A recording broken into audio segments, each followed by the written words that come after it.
Nze lujjo mulungi atulaba tuli Ganda Kawuwa zone Wakiso district era nga olunaku lwairo tuzze okubanga ate tuwogerako n'omukyalo ono maama w'abaana ababiri naye ng'omwana omu asembayo obuto ali mu kutabanyizibwa mu lubuto yafunamu ekizimba kyannaku nti maama wadde alina empapula zino okuva mu ddwaliro oba mu malwaliro ag'enjawulo tannatuuka kumanya ddala ekituufu ki ekiruma omwana ng'oggyeko okulaba kyendaba naye kyalaba nti omwana olubuto luzimbye akyali mu kaweefube wa kunoonya ssente ezitwala omwana mu ddwaliro babeere ng'ate bamanya obulwadde obumutawaanya omwana ono asiiba mu bulumi okusinziira ku kyentegeddeko essaawa eno ne bwe tujjidde wano abadde era omulaba nga embeera yakugatta bugassaasika busimuka nga bwe mubiraba so nga ndi ne maama njagala ebisinga wabeere nga bibannyonnyola byonna bibabuulire ebiri ku mwana yatandika ddi okubanga ate afuna embeera eno olubuto luzimba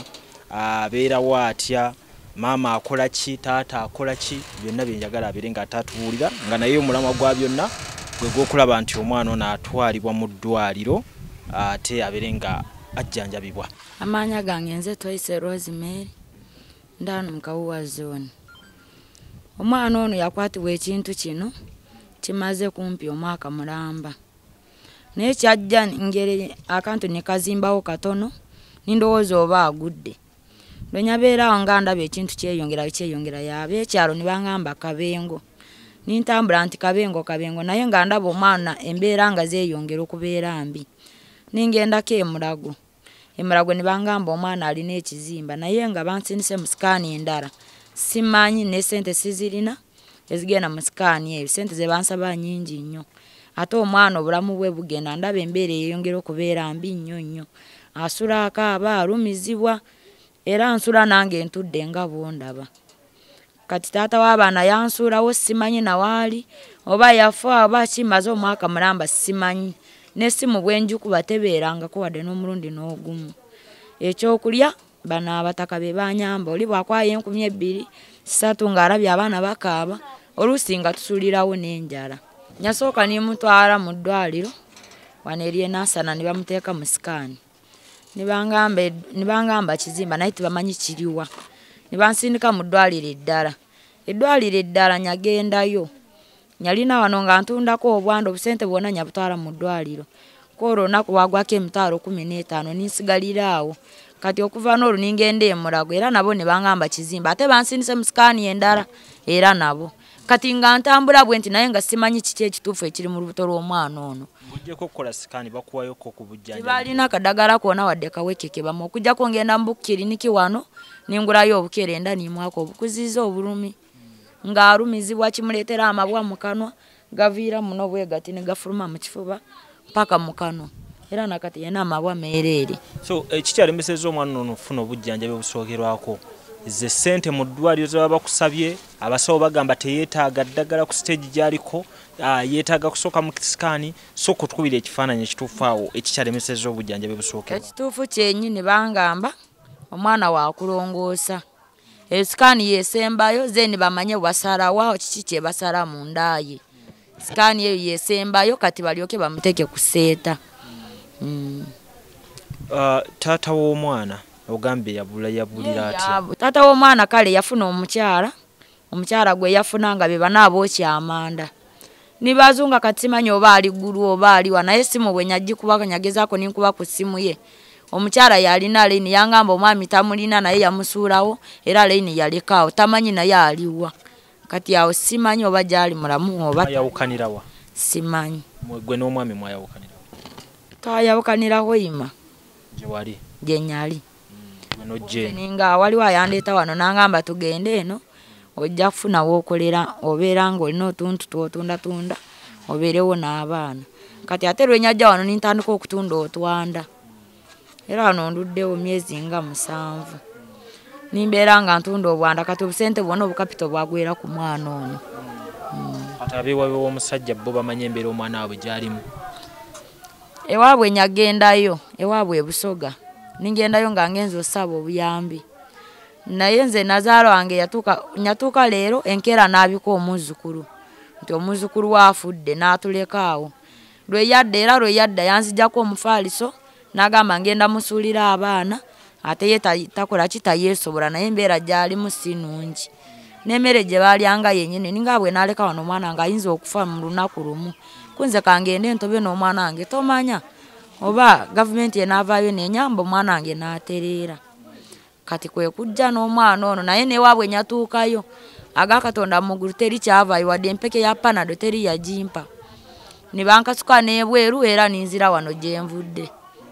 Naye nga bo bakimanyi nti omwana waabwe yangamba oluusi n'omwana si waabwe gwe mbasiba ku lwaki sigenze ne taata w'omwana. Kwe kunkasuka ebweru nange ninvaayo.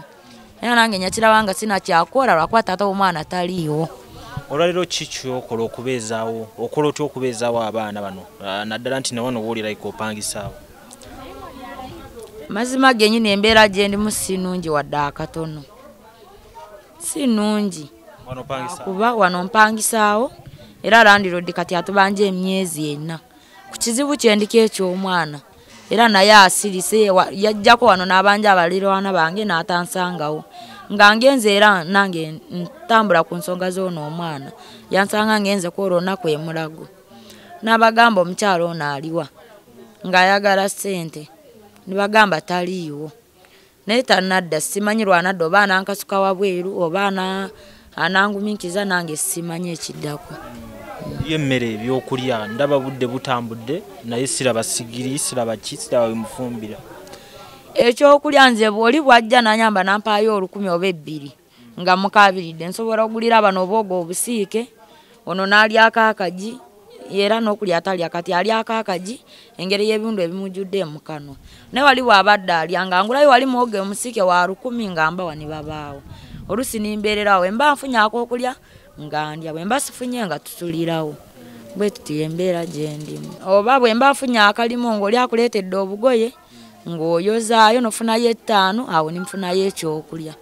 Bwe mba sifunye eyo embeera gye mbeeramu. Oba oyo maama oyo nampaayo 2,000 n'angamba waayi yiya n'abaana mulabe kye naabeerawo. Noono w'akabaala ono naye maama ali awo alina akabaala omukadde naye bw'alaba embeera egaanya ng'afumbye akamera ateeka ku suwaani n'atowaako. Embeera gye tuyimiriddemu. Amazima gennyini nsaba omuzira kisa yenna waali anyambe nga nsaasirako ku lw'omwana ono okusinziira embeera gy'alimu. Nsaba buyambi. Embeera gye tulimu si nnungi wadde akatono. Enamba yange ey'essimu eri 07 05 33 6 esembyayo 47 07 05 33 6 47. Eri ku WhatsApp? Nedda ssebo. Teriiko. Ye namba y'essimu kwe mulina okuyita mbere nga mudduukirira omukyalo ono mumuyambeko mu mbeera gye tubalaze. Tetujja kunyumya bingi bisukka kuyamba mwana ono kuba ekikulu kya byonna naawe ayagala okulabako osooka odduukirire tukulaze ekifaananyi kyalimu. Luno olubuto si lwa mmere nti yalidde nakutabukkusi oba olwegendereza bulungi olaba nti waliwo oludda ate oluyiseemu duzimbye naye ate sayidi wano olabira ddala nga wate waliwo engeri gye wazibyemu ey'enjawulo. So mumuyambeko ekisinga okuba ekikulu kwe kusooka okulaba nga omukyalo naafunayo akasente agenda atwala omwana mu ddwaliro. Bisoboka omuntu n'abeerawo awo nga talina kwatandikira nga talina wadde 10 mu nsawo so bambi asobola muyambeko. N'abatasobodde kubanga amufuna ku layini ye osobola okubanga ate onoonya ku WhatsApp namba yange ebeerawo awo wansi osobola okubanga ate ogiyitako mpola n'ombuuza engeri gy'osobola okubanga okwataganamu n'omukyalo ono ate ne tulaba engeri gye tumuyambako tulabe nti ebintu bikyuka obulamu bukyuka ate paka omanyi omwana ono nga mulamu kyemmanyi nti asobola okuddayo n'anoonya ekyokukola naye ng'omwana ono mulwadde teri maama ono wasobola kulowooza ku byakkola. Kati omukyalo ono tubeera ku kyalo she's my immediate neighbor naye kati namumanya nti yajja atambula ng'agamba njagalayo ku kalimu njagalayo nga lusi muwengoye nayoza wenna waalima n'alima. Then nendaba omwana ng'abeera akaaba ali anize ne muga omwana oyo yabaaki n'aŋŋamba story nga bwagibawadde yamutwalako emulago ne bamugamba kizimba ne bamukola scan kati bamukola scan ne balaba nti ekizimba kiri ku nsigo naye ne bamugamba akole CT scan yo eba mo clear okulaga nti exactly kiri ku nsigo kiriwa nti ne bamutaba emitwalo 3 tubamutaba emitwalo 3 nga tagalina nga woma nengezaako mbuzi omwami nti omwami yansula mu nyumba nemberawo nga muyambako tulumu twakatako ekitabo ne tuyita muno naye nga omanye economy abantu tebalina ssente batuwa 1500 in fact kolo twajjamu emitwalo 4 kikyalo kati era nga tekirina gyezitwala kati nze muyambako jaja naga mwana kati ayagala gi eryo n'olimuwa kati ayagala kino kati omwana ali so complicated bwali nnyo nakuta buzibu enjala bwe muluma buzibu kati ali awo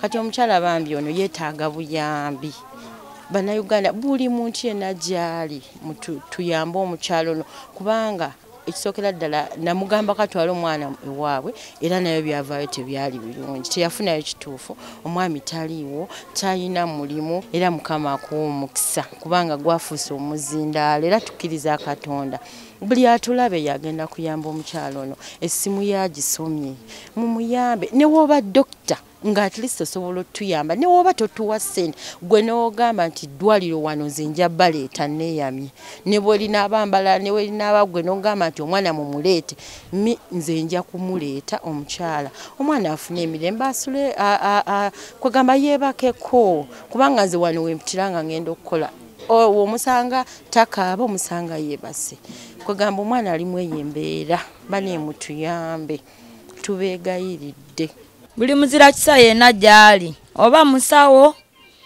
naawe oba oli musawo ng'osobola kunyamba era osobola kuyita ku bugunde ku namba zino n'onyamba kusinziira obuzibu bwendiko seebaka sirina kyendya nange mwennyini lwa mwana ono n'emmere ndema kulya nsula nkaaba ng'omwana nkaabirira nsaba buyambi bwammwe buli muzira kisa yenna nsaba ku buyambi anyambe amannya gange nze Nsubuga Mustafa nkola ne Alihira Holdings kakati nannyini nnyumba eno yeesiimye nnyo lwa nsonga nti eno biodigester era emigaso gyayo egigirimu gyagenda ofuna ekisooka tagenda keera lunaku agambe nti bannange septic yajjudde nti nno ajja aleeta ekimotoka ate kimuggyako ssente ng'olwedde yagizimba so biodigester tegenda keera ku makya nti ejjudde so nawe nkityo ogwo omugaso gwe gusinga kubanga eri gundi yaffe twagikolanga naye ate era still ng'ejja n'ekulya lwa nsonga nti ebeera etuuka n'ejjula so etuuka ng'esigala ekulya wadde nga ate wagiteekamu ssenteyo nnyingi ekyokulala nti beauty ye egenda vaayo eya compound nti nno pavers zigenda kuva eri engulu yonna gye mulengera paka eno amazzi era gagenda draininga gano ag'enkuba nga gagenda mu kaala akali ebbala awo nti nno beauty y'olujja egenda vaayo bulungi nnyo newe manjagala simbawo muddo kisoboka ne oba oyagala simbawo muddo ogwo kubanga kati singa owa kamera waffe akulaga nti nno system ogira nti eri wansi fuuti 2 kweno level kwe tuyimiridde wansi fuuti nga 2 so omuddo kakube gulina emirandira gitya guba gujja mmera yes bannange tetukolera bagagga bokka ate era tetukolera tetusijja bayita baavu omuntu wa wansi omufuna mpola ffenna gye tuggwa nange ndi mufuna mpola so sikolera bantu sina kika kye ngamba mbu nno nkolera baneeno wabula buli omu era buli omu nga bwozze bwe tukola ki bwe tukwata kati Alihira Holdings Uganda Limited tusangibwa Kamoocha Prince Charles Drive plot 45 Kamoocha we wali offices zaffe tulina namba z'amasimu esooka ya Airtel 07017669992 neya MTN 0789224230 abasinga batumanyira mu biodigester kuba bwe tuvudde nnyo mu kamera naye nga baklanti baffe abapya n'abakadde bagenze bakitegeera nti no ne general construction yenna mwetuli